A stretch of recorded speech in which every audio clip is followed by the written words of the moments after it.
Pois o Partido Socialista considera que esta é unha modificación parcial máis das que trae a Consellería de Urbanismo e este goberno. Todas van cortadas polo mismo patrón, que é beneficiar e a fin, o Partido Popular, a empresas, a empresarios e a membros de lista, incluso indo para máis, a carrexa votos que traballan arreo, cando tocan eleccións. Falo de doante de sangue, esa compra, por exemplo, ainda con a modificación, esa compra dese baixo.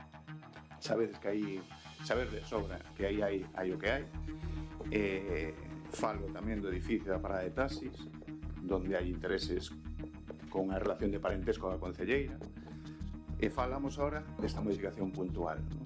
Unha modificación puntual que sí que é certo que beneficia a máis xente que da que comenta a concelleira, que é a do edificio, pero sí que está claro que é un beneficio para todos os propietarios deses pisos e garaxes que están en esa zona, pero sí que notamos, e xa na comisión ya advertimos, que viñamos notando irregularidades graves nese edificio que sale beneficiado e que vai comprar un afín ao Partido Popular, un empresario coñecido de Porriño, e sale beneficiado porque nos consideramos que non se actúa aí a licencia que ten, da que consta para facer pois, esas obras son de conservación e mantemento, e o que se fixo, ustedes ben o saben, e non había que esperar a comisión, son obras de mellora, neste caso de mellora por instalación de gas e tamén por electricidade, ¿no? Cando non hai licencia de ocupación neste caso.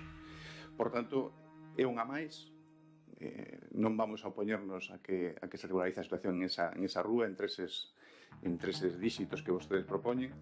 Animamos a este goberno a que deixe de seguir eses intereses particulares de empresarios que lle están dictando todos os días que movimentos ten que facer, sin pensar no interés xeral, ¿no? E este interés xeral mirarase cando vostedes presenten un plan xeral, falando con toda a veciñanza, con todos os interesados, cousa que non se mira visos de que sea así, ¿no? Sin máis, o Partido Socialista non se vai opor, digo, polo interés xeral, pero sí que poñemos un pouco a lupa sobre esta inspección que vostede encargou, que dice que encargou. Miraremos como termina o asunto, porque hai doctrina do Tribunal Supremo onde dice que estas obras de instalación de gas e luz se consideran melloras, por tanto non entrarían dese tipo de licencia que hai para este tipo de edificios con paralización. Nada máis.